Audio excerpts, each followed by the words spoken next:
Sanoj, good morning.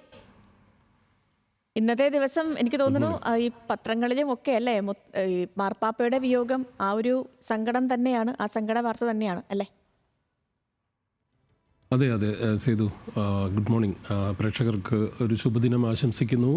ഇന്ന് തീർച്ചയായിട്ടും ഇന്ന് മാർപ്പാപ്പ പോപ്പ് ഫ്രാൻസിസിൻ്റെ വിടവാങ്ങലുമായി ബന്ധപ്പെട്ട വാർത്തകൾ എല്ലാം തന്നെ വളരെ സമഗ്രമായ രീതിയിൽ മാധ്യമങ്ങൾ, പത്രങ്ങൾ കൈകാര്യം ചെയ്തിരിക്കുന്നു. പലപ്പോഴും നമ്മൾ ഈ ജേർണലിസത്തിൻ്റെ ഒരു ശീലത്തിൻ്റെ ഭാഗമായിട്ട് ഇത്തരത്തിലുള്ള വളരെ പ്രധാനപ്പെട്ട ദിവസങ്ങളിൽ ഇത്തരത്തിലുള്ള സംഗതികൾ, സംഭവങ്ങൾ ലോകത്ത് സംഭവിക്കുന്ന ദിവസങ്ങളിലെല്ലാം എന്താണ് പത്രങ്ങൾ എഴുതിയിരിക്കുന്ന തലക്കെട്ടുകൾ എന്നുള്ളത് എന്നെ സംബന്ധിച്ചുൾപ്പെടെ നമ്മളെല്ലാം അതിലൊരു കൗതുകമുള്ള ആളുകളാണ്. എന്തെന്നായിരിക്കും അവരുടെ പ്രധാന തലക്കെട്ട് എന്തായിരിക്കും എന്ന് ഞാൻ സത്യത്തിൽ അങ്ങനെ നമ്മൾ വർഷങ്ങളായിട്ട് അങ്ങനെ ശ്രദ്ധിക്കാറുണ്ട്. അപ്പം ഇന്ന് ലോകത്തെ സംബന്ധിച്ച് തന്നെ ഏറ്റവും പ്രധാനപ്പെട്ട ദിവസമാണ്. കാരണം പോപ്പ് ഫ്രാൻസിസിൻ്റെ വിടവാങ്ങൽ, മറ്റൊന്ന് ചരിത്രത്തിൽ ഇല്ലാത്ത തരത്തിലേക്കുള്ള the one and only pop എന്ന് പറയാവുന്ന തരത്തിലേക്കുള്ള ഒരു പ്രത്യേകതയുള്ള ഒരു പോപ്പിൻ്റെ വിടവാങ്ങൽ കൂടിയാണ്. അപ്പം ഈ രീതിയിലുള്ള ഒരു വിയോഗം, ആ വിയോഗം സംബന്ധിച്ച വാർത്തകൾ ലോകം മുഴുവനുള്ള മാധ്യമങ്ങൾ വളരെ കൗതുകകരമായ ഭാഷയിൽ അല്ലെങ്കിൽ വളരെ മനോഹരമായ ഭാഷയിലുള്ള ഒരു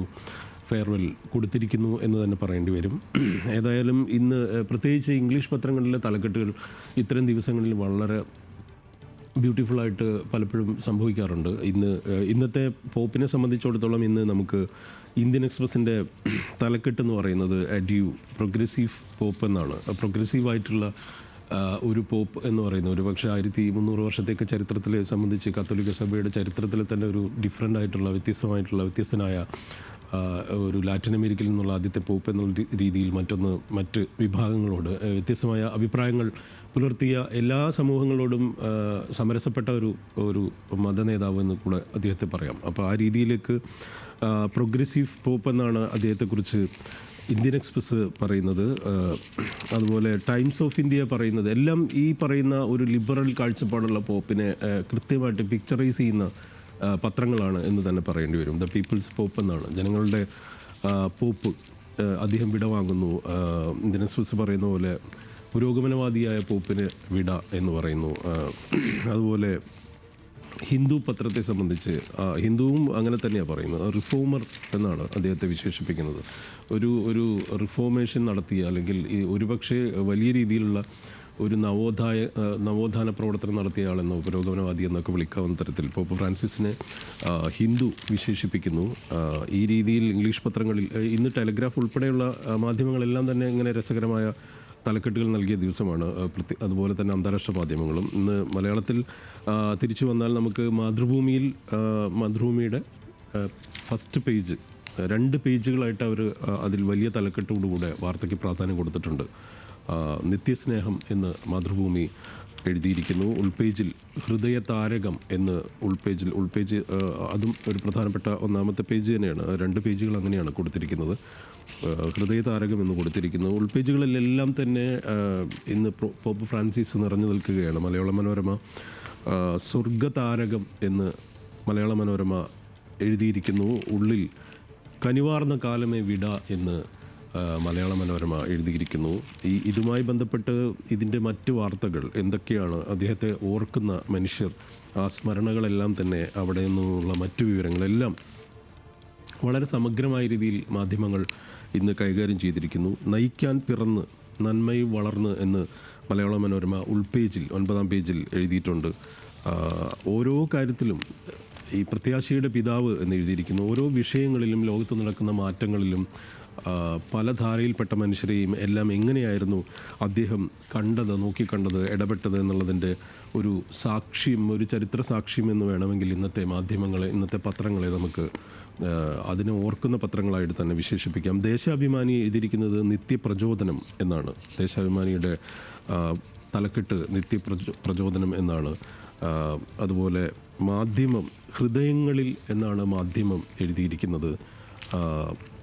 ഫ്രാൻസിസ് മാർപ്പാപ്പ സ്വർഗസ്ഥനായി എന്നാണ് കേരള കൗമുദി എഴുതിയ തലക്കെട്ട്. അതുപോലെ വിശുദ്ധം ഈ ജീവിതം എന്ന് ചന്ദ്രിക എഴുതിയിരിക്കുന്നു. വാലെ പാസ്റ്റോർ മാഗ്നസ് എന്ന് വീക്ഷണം എഴുതിയിരിക്കുന്നു. ഇതിൽ വളരെ കൗതുകകരമായ ചില വിശേഷണങ്ങളും വിലയിരുത്തലുകളും ദേശാഭിമാനി നടത്തിയിട്ടുണ്ട്. അത് പാവങ്ങളുടെ പാപ്പ എന്നുള്ള അവരുടെ എഡിറ്റോറിയൽ പേജിലെ ഉൾപ്പെടെയുള്ള ലേഖനം. മറ്റൊന്ന് വളരെ കൗതുകകരമായി നിരവധി നേതാക്കൾ, മതനേതാക്കൾ ഉൾപ്പെടെ, രാഷ്ട്രീയ പ്രവർത്തകർ ഉൾപ്പെടെ എല്ലാവരും അദ്ദേഹത്തെ വലിയ രീതിയിൽ അനുസ്മരിച്ചിട്ടുണ്ട്. ഒരു രസകരമായ ഒരു തലക്കെട്ട് ഞാൻ ഇവിടെ ശ്രദ്ധിച്ചത്, ദേശാഭിമാനിയുടെ ഈ കമ്മ്യൂണിസ്റ്റ് മാർപ്പാപ്പ എന്നുള്ള ഒരു പ്രയോഗം ദേശാഭിമാനി നടത്തിയിരിക്കുന്നു. ഒപ്പം തന്നെ സീറോ മലബാർ സഭയുടെ അമേരിക്ക കാനഡ ബിഷപ്പായിട്ടുള്ള ഫിലിപ്പോസ് മാർ സ്റ്റെഫാനോസ് തോട്ടത്തിൽ എഴുതിയിട്ടുള്ള ലേഖനം ദേശാഭിമാനി ഇന്ന് 5-ാം പേജിൽ കൊടുത്തിരിക്കുന്നു. അതിൽ എഴുതിയിരിക്കുന്നത് തിരസ്കൃതരുടെ ഇടയൻ എന്നാണ്. ലോകസമാധാനത്തിൻ്റെ അപ്പോസ്തലൻ എന്ന് സച്ചിദാനന്ദ സ്വാമി എഴുതിയിരിക്കുന്നു.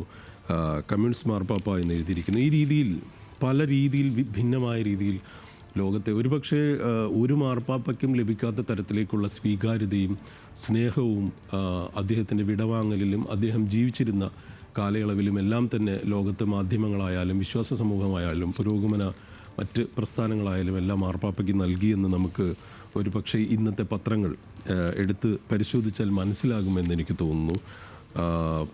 അതുപോലെ ഇന്ന് സത്യത്തിൽ മറ്റ് പ്രധാനപ്പെട്ട കഴിഞ്ഞ ദിവസം വളരെ പ്രധാനപ്പെട്ട വാർത്തകളുള്ള ഒരു ദിവസം കൂടിയായിരുന്നു യഥാർത്ഥത്തിൽ. പക്ഷേ ഉച്ചയ്ക്ക് ശേഷം ഉച്ചയോടുകൂടെ മാർപ്പാപ്പയുടെ വിടവാങ്ങൽ വാർത്ത ലോകമാധ്യമങ്ങളിലേക്ക് വരുന്നു. അതിനുശേഷം എല്ലാ വാർത്താ ലോകത്തും നിലനിന്നത് ഇത്രയും മണിക്കൂറുകൾ മുന്നോട്ട് പോയത് മാർപ്പാപ്പയുമായി ബന്ധപ്പെട്ട വാർത്തയിലാണ്. ഇന്നലെ നമ്മളെ സംബന്ധിച്ചിടത്തോളം LDF സർക്കാരിൻ്റെ 4-ാം വാർഷികാഘോഷം നടക്കുന്ന സമയം. ഇന്നലെ അതിൻ്റെ ആദ്യത്തെ പ്രധാന പരിപാടി ആരംഭിച്ചിരുന്നു കാസർഗോഡ്.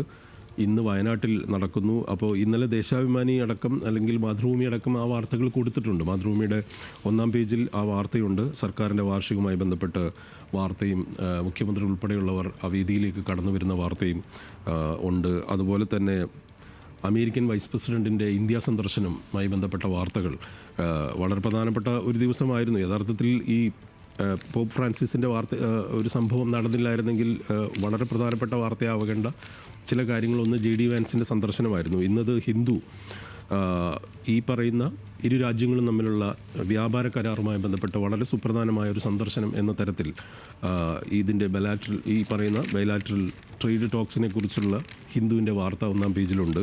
ഒപ്പം തന്നെ അദ്ദേഹത്തിൻ്റെ കുടുംബത്തിൻ്റെ ചിത്രം ഇന്ന് ഹിന്ദുവിലും അതുപോലെ തന്നെ മാതൃഭൂമി മനോരമയും എല്ലാം കുടുംബമടക്കം എത്തിയതിനെക്കുറിച്ചുള്ള വാർത്ത കൊടുത്തിരിക്കുന്നു. ഒപ്പം സർക്കാർ വാർഷികം മാത്രമല്ല, ഈ ഛത്തീസ്ഗഡിലും ജാർഖണ്ഡ് മേഖലയിലുമെല്ലാം നടക്കുന്ന മാവോയിസ്റ്റ് വേട്ടയുമായി ബന്ധപ്പെട്ട വാർത്തകൾ ഉൾപ്പെടെ ഇന്നലെ ജാർഖണ്ഡിൽ 8 മാവോവാദികളെ വധിച്ച വാർത്ത, അതിൽ ഒരു നക്സൽ നേതാവ് 1 കോടി രൂപ തലയ്ക്ക് വിലയിട്ടിട്ടുള്ള ഒരു നക്സൽ നേതാവ് അടക്കം 8 പേർ വധിക്കപ്പെട്ട വാർത്ത ഇന്നലെ ഉണ്ടായിരുന്നു.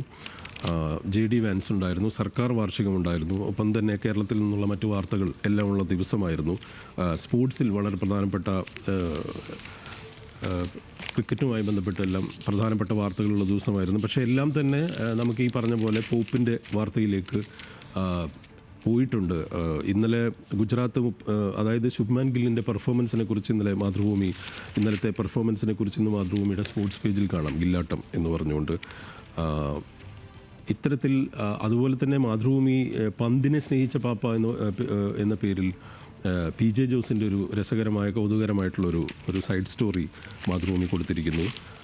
ഇത്തരത്തിൽ എല്ലാം പോപ്പുമയമാണ് എന്ന് വേണമെങ്കിൽ പറയാം. പക്ഷേ അത് അദ്ദേഹം അർഹിക്കുന്ന തരത്തിലേക്ക് കൊണ്ടുപോകാൻ ലോകത്തിലെ മാധ്യമങ്ങൾ ശ്രമിച്ചൊരു ദിവസമാണ്. അദ്ദേഹത്തിന് നൽകുന്ന ഒരു വലിയ ട്രിബ്യൂട്ടായിരിക്കും എന്ന് തന്നെ നമുക്ക് പറയേണ്ടിയും വരും.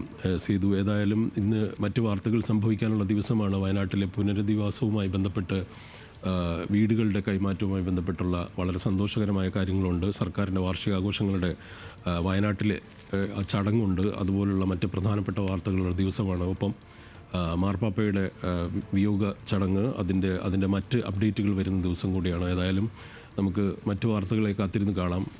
പ്രേക്ഷകർക്ക് ഒരിക്കൽ കൂടി ശുഭദിനം നേരുന്നു. സേതു. ഓക്കെ സനോജ്, പറഞ്ഞ പോലെ തന്നെ ഒത്തിരി വാർത്തകളുള്ള ഒരു വാർത്താ ദിനമാണ് ഇന്ന്. ഓക്കെ സനോജ്, നമുക്കിപ്പോൾ കാണാം.